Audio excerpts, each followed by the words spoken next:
ख्याल करना, बहुत सारे संप्रदाय हैं ऐसे, कल्ट्स जिनको मैं कहती हूँ, very prevalent, they have millions of people who follow them, पर उनका पूरा उपदेश ये है, चोरी न करो, चुगली न करो, मीट न खाओ, अंडा न खाओ, अच्छे काम करो, और जब मरोगे तो गुरुजी आपको सचखंड ले जाएंगे।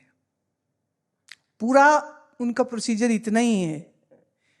ख्याल करना, हम इसको सत्संग कहते ही नहीं। I will not call this particular teaching preaching as सत्संग।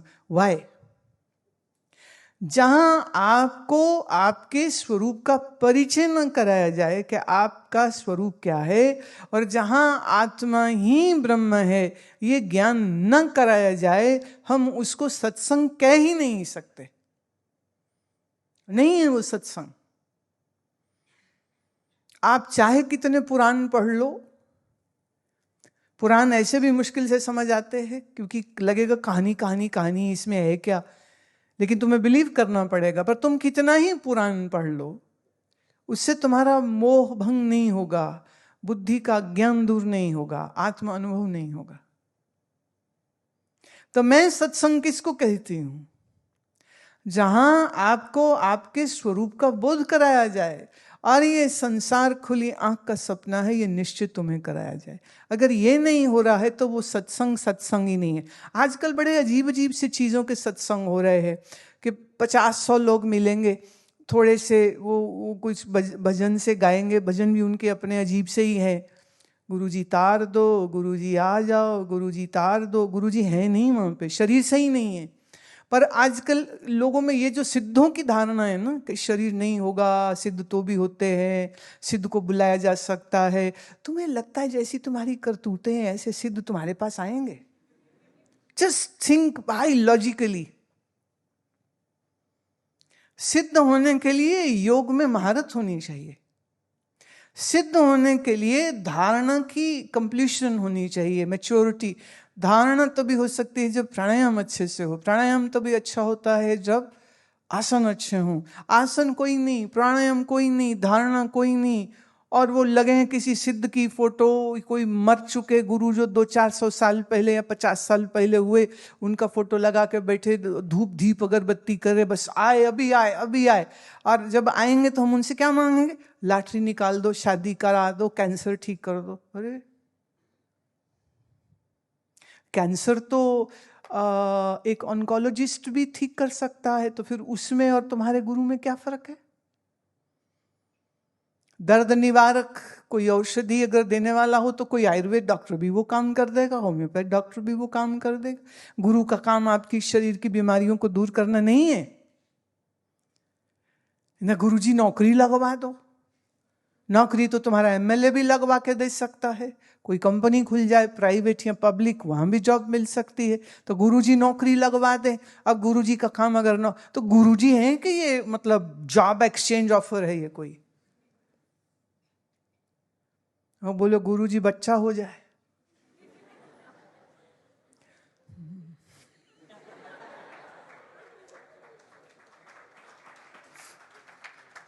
और कई गुरु हैं जो यही कहते हैं कि हमारे आशीर्वाद से बच्चे हो जाते।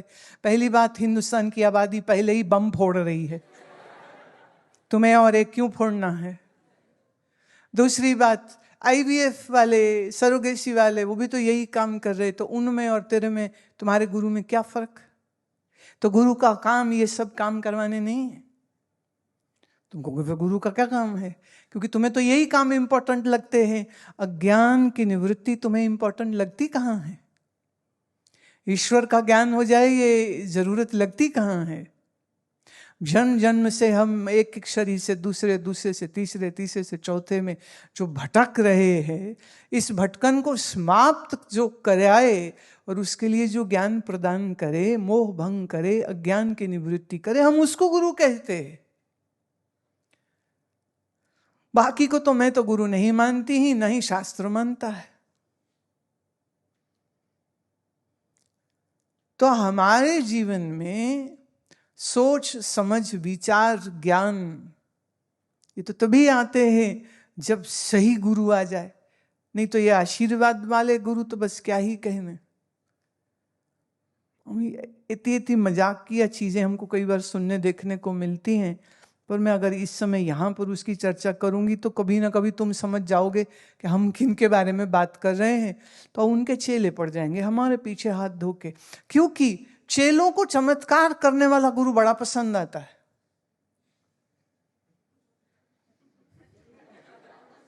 और कई हमसे भी पूछते हैं आप क्या कर सकते हो, व्हाट कैन यू डू। मैं तुम क्या ढूंढ रहे हो पहले ये बताओ। कहते हैं आकाश में उड़ सकते हो। मैं वो तो सारे पंछी उड़ते, तो पंछी को तुम गुरु बना लोगे। कह रहे आप पानी पे चल सकते। हाँ वो क्या बोलते हैं उसको, पॉन्टून पुल बना दो। पॉन्टून समझते हो, ड्रम, उल्टे ड्रम रख देते हैं, उसी के ऊपर कुछ स्लैब रख देते हैं लकड़ी के, बंदा चल सकता है उस पर। बोले आप क्या कर सकते हो। बोले हमारे जो थे उन्होंने पानी को शराब बना दिया था। सही सही, पानी को वाइन बना दिया था, आप कर सकते हो। मैंने कहा अब जो तुम चीजें सोच रहे हो वो चीजें मैं कुछ नहीं कर सकते। तो फिर हम नहीं मानते। मैंने कहा गधेड़ो, हम तुम्हें नहीं लेते।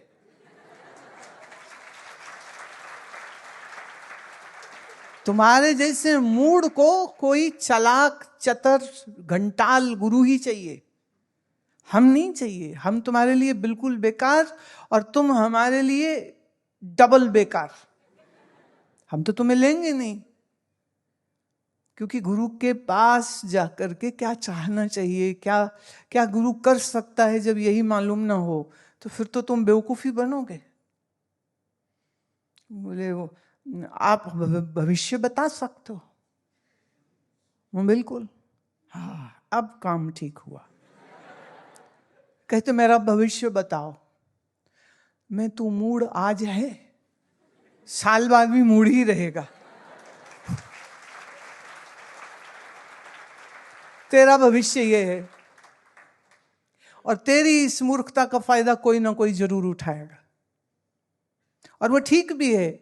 जब तुम्हारे जैसे मूर्ख रहेंगे तो इन मूर्खों से पैसा लूटने वाले भी बहुत से आ जाएंगे, अपने आप आ जाएंगे।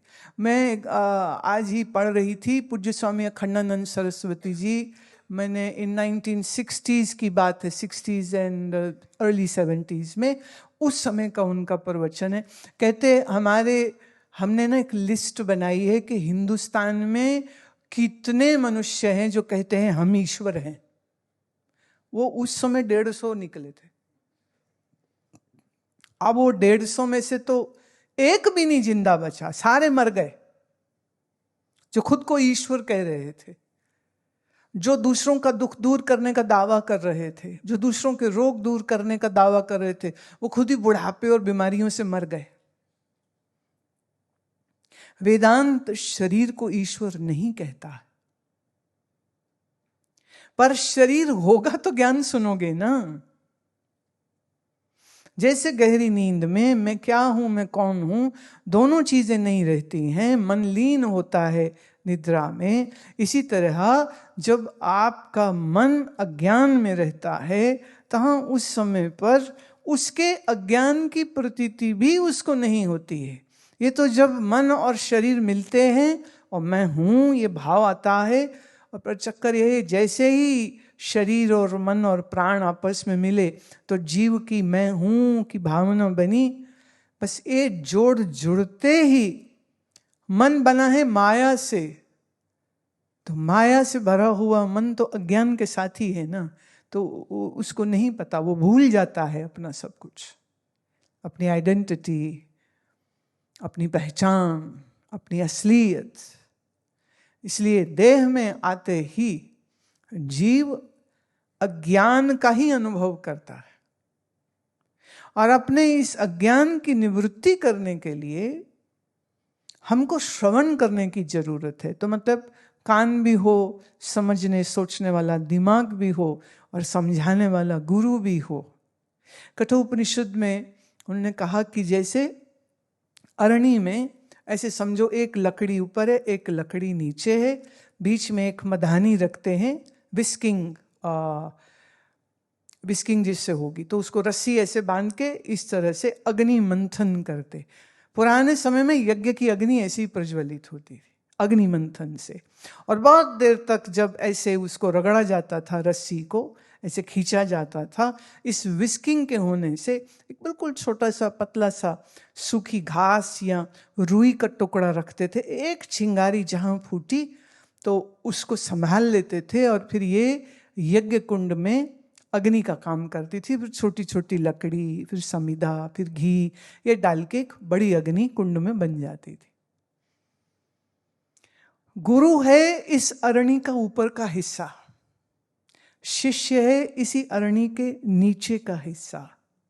तो ज्ञान की मधानी जब मथी जाती है तो फिर प्रज्ञा की चिंगारी का जन्म होता है, जिससे शिष्य यह जान पाता है कि वो कौन है। शिष्य फिर यह भी समझ पाता है कि जो मैं हूं वही गुरु है, और जो मैं और गुरु हूं वही परमात्मा है। तो अयम आत्मा ब्रह्म का बोध होता है। पर अगर मधानी मथेंगे नहीं तो अग्नि तो प्रकट नहीं होगी। इसी तरह शिष्य के कान है, गुरु की जीभा है, गुरु का बोध ज्ञान है, शिष्य के अंदर जानने की इच्छा है। इन दोनों के समागम होने पर, इस सत्संग के होने पर आत्मज्ञान होता है। तो बिना श्रवण किए ज्ञान नहीं होता। आप कहीं घुमाओ, बद्री, केदार, गंगोत्री, यमुनोत्री, कैलाश, रामेश्वरम, द्वारिका, कहीं चले जाओ, घूमने का आनंद हो सकता है, लेकिन आत्मज्ञान नहीं हो सकता, ब्रह्म ज्ञान नहीं हो सकता है। उसके लिए तो ज्ञानी गुरु का संग ही करना पड़ेगा। तुम दूर बैठ करके कितनी माला फेर लो, कितनी फेर लो, पहले तो आधे टाइम यही समस्या लगी रहती है कि अच्छा, इस विषय में भी कुछ छोटे छोटे प्रश्न थे, मैं वो भी ले लूं। जैसे एक ने पूछा, दीक्षित एवं अदीक्षित शिष्य में मूलतः क्या भेद है? दोनों की गति पर प्रकाश डालें, दोनों में श्रेष्ठ कौन? यदि अदीक्षित तो फिर दीक्षा का क्या अर्थ? यदि दीक्षित तो फिर क्या आप मुझको दीक्षा दे रहे हैं? वंश का ही दूसरा प्रश्न था कि पंचाक्षरी अच्छा है कि नवमाक्षरी अच्छा है, क्या अच्छा है? पहली बात, दीक्षित का अर्थ यह होता है कि जैसे पुराने समय में जब गैस नहीं होती थी, स्टोव नहीं होते थे, चूल्हे होते थे, तो लोग घर का चूल्हा जलाने के लिए पड़ोस के जले चूल्हे से अग्नि मांग के ले आते थे। पुराना रिवाज, कहावत भी है ना, अग्नि लेने आई, घर वाली बन के बैठ गई, पुरानी कहावत है। तो अग्नि आप पड़ोसी से लेके आते हैं, फिर आपका चूल्हा जलता है। इसी तरह से ज्ञानी गुरु से, श्रोत्रिय ब्रह्मनिष्ठ गुरु से दीक्षित होने का मतलब आप उनसे अग्नि का दान लेते हैं। गुरु अपने ज्ञान, अपने तपस्या की अग्नि का प्रसाद देता है शिष्य को। वाह वाह वाह, एक बहुत सुंदर कबीर जी का वचन है, दागे हुए सो रण में जूझे। जो दागा नहीं गया है वो रण में कैसे जूझेगा? पुराने समय में जैसे एक वैष्णव भक्तों का एक संप्रदाय होता है जिसमें विष्णु के चिन्ह को, लोहे का वो चिन्ह बनाते हैं, अग्नि में तपाते हैं और गुरु उसकी बांह पे वो चिन्ह लगा देते। चिन्ह मतलब अब से तुम विष्णु जी के हो गए, अब से तुम विष्णु जी के हो गए। उसे कहते थे छाप। दीक्षा ही छाप से होती थी। अब इसमें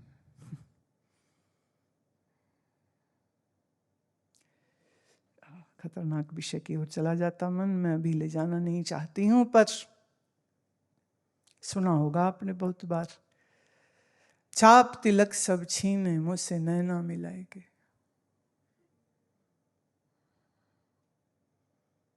छाप मतलब वो जो विष्णु की छाप लगी वो छीन ली। तिलक धारण, जैसे कोई त्रिपुंड लगाए तो पता चलता है ये शिव जी का भक्त है, और अगर वो तिलक चंदन का लगाए और खड़ा तिलक लगाए तो पता चलता है ये वैष्णव है श्री कृष्ण का। ऐसे आड़ा तिलक, टेढ़ा तिलक, त्रिपुंड तिलक, गोल तिलक, गोल जो है ये देवी का माना जाता है, तो जो देवी की उपासना करते गोल तिलक धारण करते, कुमकुम का, लाल चंदन का, ज्यादा करके तो कुमकुम का।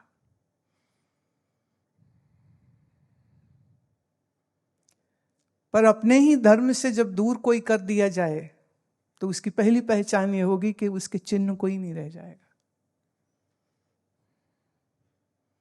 मैं इसीलिए आग्रह करती हूं, जैसे यहां मंदिर में जब आप सुबह आरती में जाते हैं ना तो सबको तिलक मिलता है।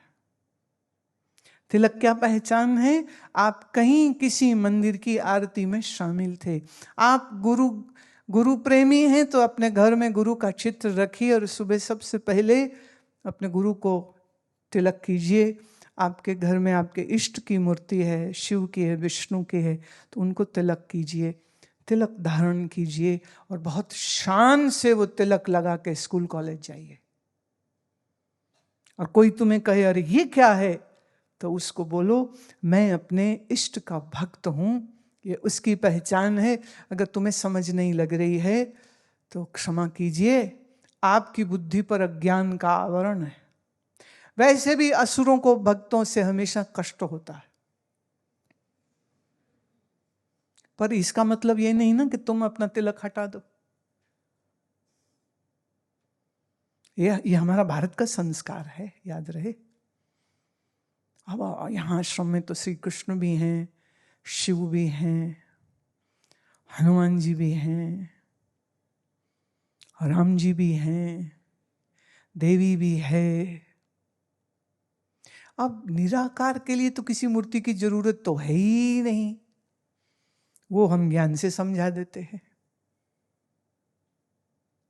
तो आपका ये जो तिलक होता है ये आपकी डेडिकेशन, आपकी भक्ति, आपके समर्पण को परिभाषित करता है। बात समझ रहे हो? इसलिए तिलक विहीन कभी मस्तक नहीं रहना चाहिए। हम तिलक यहीं जो लगाते हैं उसके पीछे भी कारण है। अगर यहाँ इस पॉइंट से कोई जैसे सिलाई कोई बहुत बारीक सी इसे डाली जाए, all the way in the it will hit the pineal gland, और पाइनियल ग्लैंड हमारी समझो तीसरी आंख है। तो जब हम यहाँ तिलक लगा के उस पर त्राटक करते हैं, जिसे हम कहते हैं भ्रू मध्य ध्यान, तो भ्रू मध्य ध्यान करने से आपकी बुद्धि बहुत प्रज्ञापूर्ण और बहुत एकाग्रता सदने में सक्षम आप हो जाते हैं।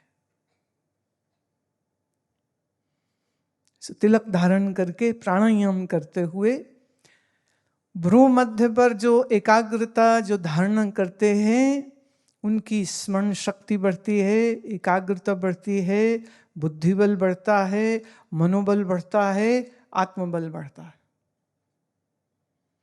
इसलिए ये बहुत आवश्यक है,